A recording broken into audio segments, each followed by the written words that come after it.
Hey, good morning, everyone. Greg Akagi with you. We're just about ready to start our Ag Issues program this morning. You can see that we have a couple of guests with us this morning. We're going to talk about Dairy Month, celebrating Dairy Month in Kansas here in just a bit. We're just about ready to go live on 580 WIBW, but if you're watching us on Facebook, on our 580 Facebook page, or on our YouTube page, good morning to all of you. And we'll get going here shortly with Melissa Hildebrand Reed, Kansas Dairy Association President, and Justin Ohlde, who serves as chair of the Kansas Dairy Commission. And we will do that here shortly. So stand by. We're just about set to go live on WIBW Radio.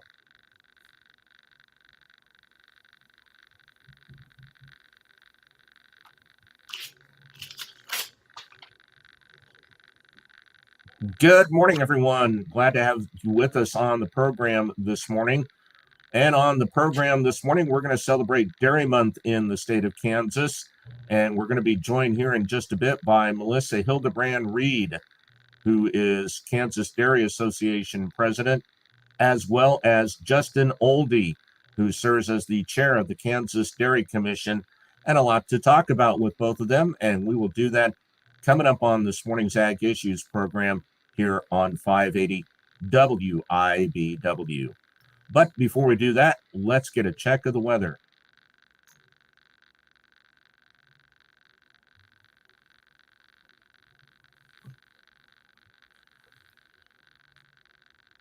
And right now on 580 WIBW, we are doing the weather forecast. A little further down into Oklahoma today is where we could see some severe weather. More than likely, more about big hail than anything else. And as I was mentioning earlier on WIBW Radio, if you've seen some of the video on Twitter around, I think it was Hot Springs, Arkansas, some big hail was falling. One of those that someone was shooting the back where their swimming pool was. And, you see things that go into the water if it's big. And that's exactly what was happening with that. And so I'm sure their patio furniture did not get the best of it as well. And then they had, I think, some pretty strong tornadoes in and around Georgia yesterday. I think there's a chance of it, but I think it's more about that. I think I saw 3 to 4 inch hail that could take place Oklahoma City, and then a line back to the northwest, potentially up to in some parts of extreme southwest Kansas. So, but it is the middle of June. It is Kansas. We know that severe weather can go in many places as well. So, all right, we're just about ready to get out of the forecast here, and then we'll be going with the Ag Issues program here with our 2 guests here shortly.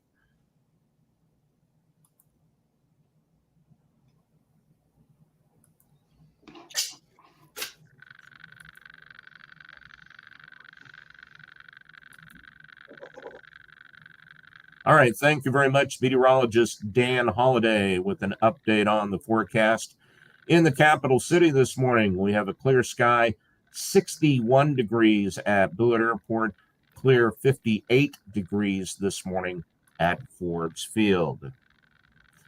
On this morning's Ag Issues program, we celebrate Dairy Month in the state of Kansas, and we're pleased to be joined this morning by Melissa Hildebrand Reed, who serves as president of the Kansas Dairy Association, and of course is with Hildebrand Farms Dairy as well. Melissa, good morning. How are you? Good morning. I'm wonderful. Thanks for joining me on my hours. This is nice. Appreciate it. And also joining us this morning at his farm near Lynn, Kansas, is Justin Ohlde, who serves as the chair of the Kansas Dairy Commission, as he joins us on the program this morning. Justin, good morning to you. Good morning. Thanks for having us. Well, I appreciate you coming on the program. Let's first get everyone familiar with both of you. And Justin, I'm going to start with you with Ohlde Family Farms, a 3rd-generation dairy, grain, and hay farmer near Lynn, Kansas. Tell us about your operation. So we've got, we're actually on a couple different sites. We milk around in Lynn, Kansas, and we've got a dairy southeast of Lincoln, Nebraska, and then we just started a robotic dairy north of Moorville here about 6 months ago, 7 months ago in December.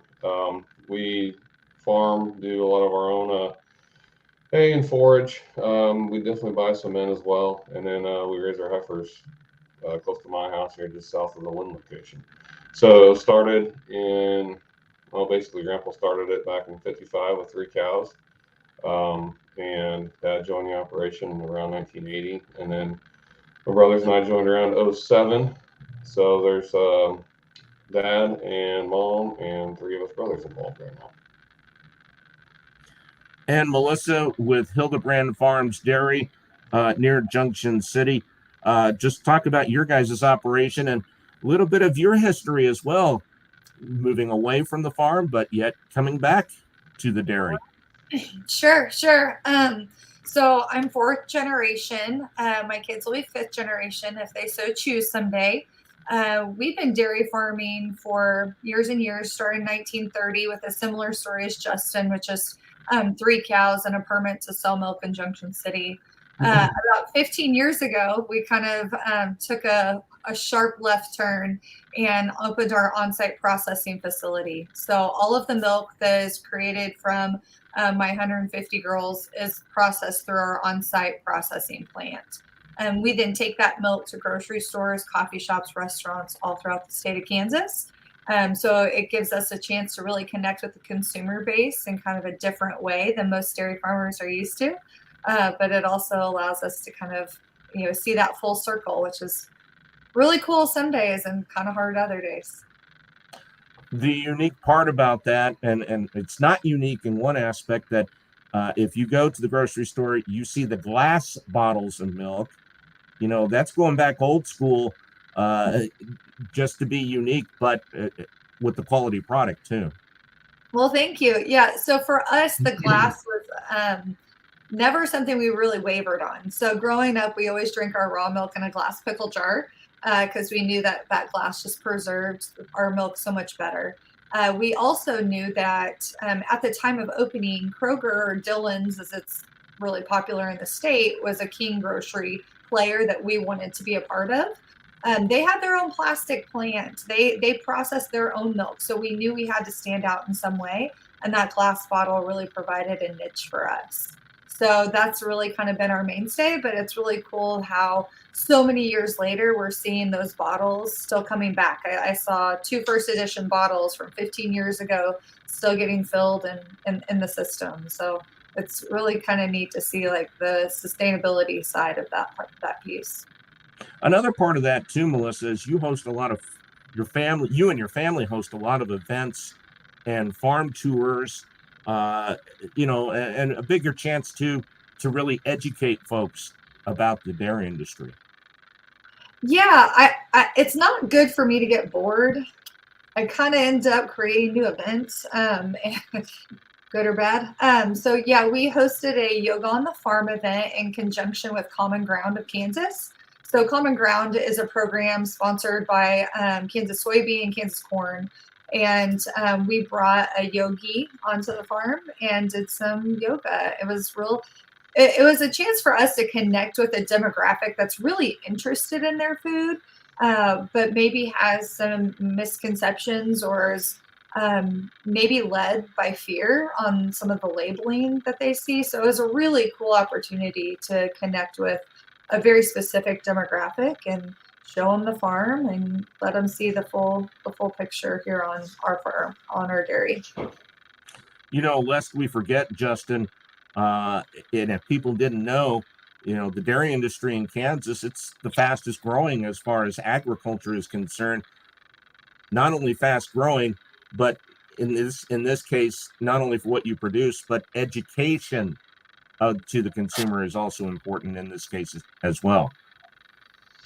Yeah, no, there's a lot of, like Melissa said, a lot of people want to know what's going on with their food, how it's produced and whatnot, and with social media and everything else, there's just so many ways to get information, whether it be right or wrong.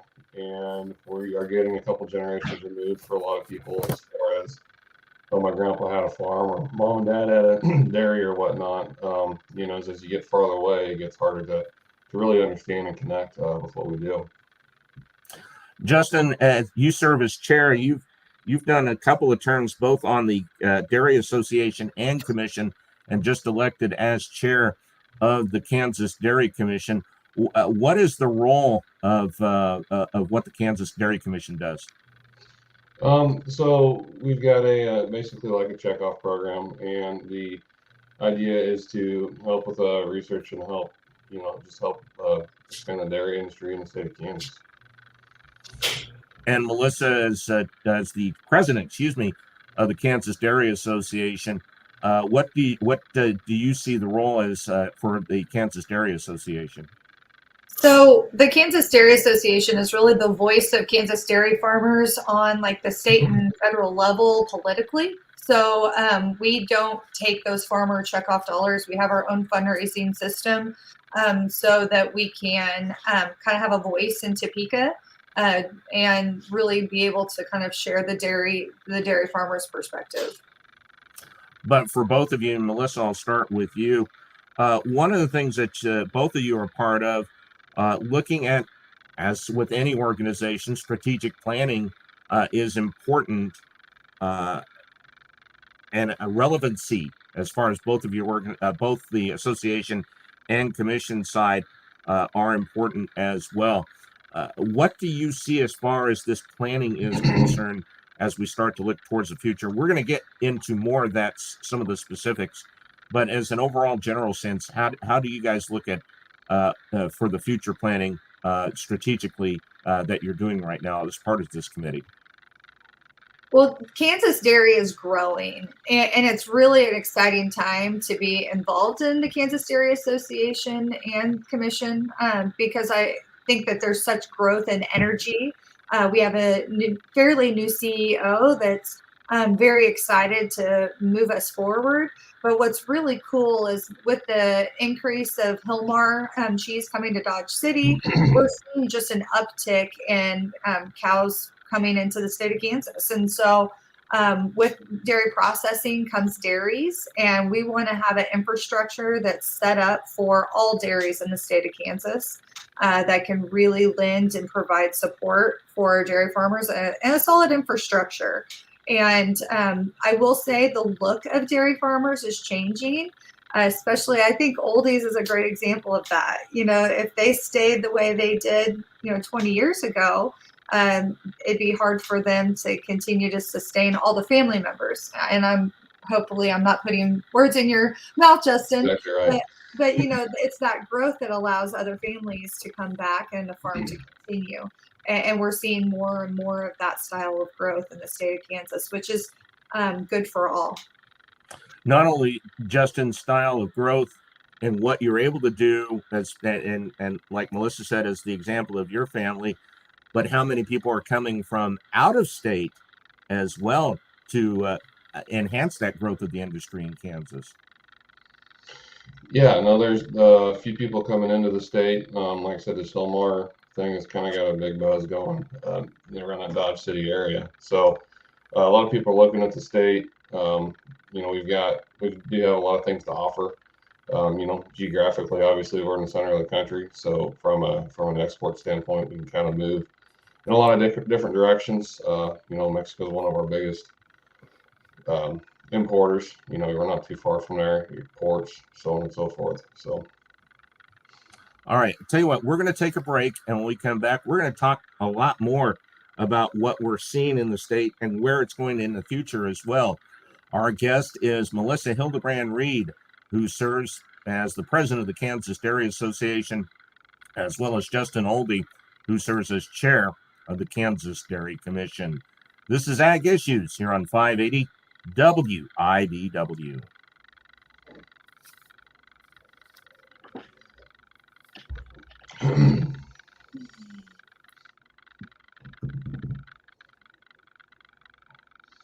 We got a couple of minutes. Yep. We'll get a cup of coffee. We'll be right back. Absolutely. And for those of you on the live streaming right now on our WIBW Facebook page, as well as our YouTube channel at 580 WIBW Facebook YouTube feed. We are in a break right now on 580 WIBW. And so it's always fun because in radio, normally nobody sees you. In this case, we're doing radio and streaming, but hey, whatever you need to do, you need to do. So, including getting the next cup of coffee or whatever the case may be on that. And I'll just say it. This time of day, if you need that second cup of coffee, you need that second cup of coffee. So, So what time do you get up, Greg? I get up early. Usually between 4 and 4:30, but anyone who has has to rise early. I also tend to be the one that then you get up at 3 and then you realize, oh God, it's an hour before, and then you try to get back to sleep and you can't, and then You fall asleep, then you wake up. Well, yeah, and as you mutter words that you can't say on air to yourself, because in my case, you don't want to wake up your wife. You then you just say, okay, yeah, I'll get up, and then you realize it's like, or as I joke, you should only recognize 5 o'clock during the day. Right. And it's when it's light outside. Yeah. I have a 30-minute drive into work, and that's my saving grace. Yeah. All right. Stand by. I'm very grateful for that time. We are back on the Ag Issues program this morning here on 580 WIBW. And we're also streaming right now on StreamYard on our 580 WIBW Facebook page, as well as our YouTube channel as well. Go to youtube.com and just click on 580 WIBW. We're talking about the month of June as Dairy Month in Kansas. We're joined by Melissa Hildebrand Reed, who serves as president of the Kansas Dairy Association, as well as Justin Ohlde, who is from Lynn, Kansas, and he serves as the chair of the Kansas Dairy Commission. Well, there are several things on future needs and capabilities as far as the state of Kansas is concerned. And Melissa, I'm going to start with you on this. One of the things to look at, too, is not only the growth of the industry, but like Kansas State University, how can they be positioned as far as that next generation is concerned as you look to grow the industry within the state? Yeah, several years ago, the Kansas Dairy Commission, I believe, not association, right, Justin? Yeah. Committed $500,000 to the growth of Kansas Dairy and the dairy processing, or excuse me, the dairy farm there.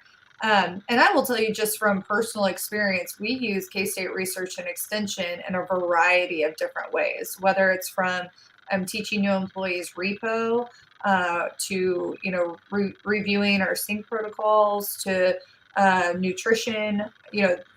That's a very huge resource for us, and where our goal is to really support the farmers of Kansas. We want to make sure that those services are able to stay for years to come, and that dairy it needs a little facelift. So they're due and they're ready, and good things are happening in that area. Justin, I don't know if many people realize as well in this study, and I didn't realize it, that the dairy industry in Kansas, it is a $1 billion industry across the state. Yeah, no, it's a large industry, and if you look at relative to the United States, I don't know exactly where we're at today, but we're going to be top 10 fairly directly, and then possibly in the top 5 here at some point, just depending on how things go. And when I was a little younger, K-State had new research team. I don't know about new, but they had a group of people kind of come in there in the mid to late '90s, and they've done a lot, and I think they had a lot to help with that growth. They've helped us out, doing different studies and different things as well. Cow cooling, cow comfort, are a couple of things that come to mind. So yeah, I'm of the belief it's nice to have a research center right there. We're going to be a top producing state, and like I said, it's a big economic driver for the state of Kansas.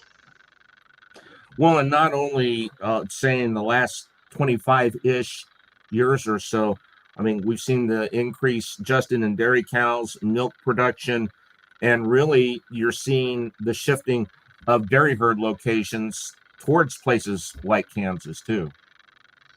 Yeah, no, there's definitely some challenges in other parts of the country, other parts of the world, whether it be population growth, running out of water. There's all kinds of different things that people run into, and Kansas has got a lot of space, and we're a diverse state in a lot of ways. And yeah, like I said, there's a lot of advantages. There's water. There's a pretty good decent infrastructure, and yeah, I don't know. For us, it's home. So, Melissa, another part of that as well, obviously increase in dairy demand, and that's one where are people still drinking milk? I think with resoundingly, you can say yes. Yeah. Oh, yes. They're definitely drinking milk. The demand has shifted. It has changed, and so we don't see necessarily the huge demand in milk that we saw back in like the 50s, 60s. But what's incredible is the increase in dairy products that are consumed, especially in the cheese sector. Cheese, ice cream, sour cream, yogurt, those have just increased exponentially and continue to increase. And we're also seeing foreign markets coming in that have a really high demand and interest in dairy that haven't been there in a while. So yeah, it's definitely we're seeing a really solid demand. We're really blessed to be able to sell our product to consumer and get a real taste of what people are looking for, and have a good pulse on that. I'm going to ask both of you this question. Justin, I'll start with you. For the growth we've seen in the industry within the state of Kansas, just from your thoughts right now, where do we lack, or where does the dairy industry lack or need growth in to help keep up with the growth we've seen overall? I do still think processing is one of those areas. Having a spot to work. As far as a place to supply. And then I think just kind of continue to keep up with infrastructure. There's so many different things coming along. Like our newest location's got robotics, so there's a lot of technology type areas. There's a lot of digesters going in. I don't know if many people know that, but most of these dairies are putting in some type of a methane digester. Essentially turning that methane into essentially uses similar to like natural gas. So there are a lot of opportunities, just even from the job side as far as what there is available, and yeah, keeping people educated and keeping people aware that those opportunities are going to exist over the next 10 to 20 years. And Melissa, I'll let you comment on that as well. Yeah, I think that as a young dairyman, I really look at the infrastructure for my vendors and suppliers. And I'll be honest, a lot of my vendors and suppliers are closer to retirement age. And so I'm thinking in terms of, okay, who's going to be supplying me this dip? Who's going to be supplying me, specific pieces of equipment if they're no longer in business in 5-10 years. And so kind of looking to the future for the dairy in Kansas is that, yes, we want to bring in dairy farms. We love bringing in dairy processing, but we need those vendors and suppliers as well. Those dealers that provide supplies for us are equally as critical. So I think that's a focus for me, is kind of how can we strengthen all of dairy in the industry that we support. And again, as we wrap this up, where does technology, Melissa, play a role in that? The development of, whatever the next piece of technology or overall technology would be? Man, you should have asked Justin. So he's not going to brag about his farm, okay? But let me do it. So I got a chance to go and see his new farm up by State Line Dairy, and he has just put some incredible technology there, and it goes far beyond the robots. He has sensors now that, as a dairy farm, we mist our cows in the summertime to cool them off. Well, his sensors or his misters have sensors. Let me get that out there. And just little things for water conservation. He's recycling and reutilizing his manure through a separating system, and it's being used for bedding and going back into the cycle. I mean, he's not going to brag, and he's like, it's no big deal, but it's that type of technology is making a very big impact, not just on the environment and the savings, but in the way that we're all dairy farming. And it's cool to see that not only is dairy growing in the state of Kansas, it's growing with the advent of technology like his dairy is. But then, Justin, what I'll ask you then is, why did you think it was important to bring that technology to your farm? So we kind of had I don't want to say it's a unique, but it was an opportunity to put a dairy up there, and it's the housing essentially existed, but nothing else did. So we're like, hey, this would be an opportunity to try and, kind of experiment a little bit with this technology. I think it's going to become more and more part of what we do in our careers. I mean, Melissa anyways. And so it's like, okay, let's give it a shot and, kind of see what we like and what we don't like about it. And then obviously to do that, it takes really good people. We got a good team up there, and, definitely could not do it without them. So she's talking about me, but it's everybody else that's doing all the work. So, no, we just saw it as an opportunity, and like some things, it's like, well, we can implement on our other farms if we get along well with it, or use it to expand later on, whichever route we go. All right. Unfortunately, we are out of time, but I really appreciate you both coming on to the program. Justin Ohlde, chair of the Kansas Dairy Commission, thank you for joining us this morning. Thank you. Thanks for having us. And Melissa Hildebrand Reed, president of the Kansas Dairy Association, as well. Appreciate you coming on to the program today. Absolutely. Thank you. This has been Ag Issues here on 580 WIBW. And stay with us when we come back. We'll get an update on the news headlines, and we'll check the weather forecast that comes up next.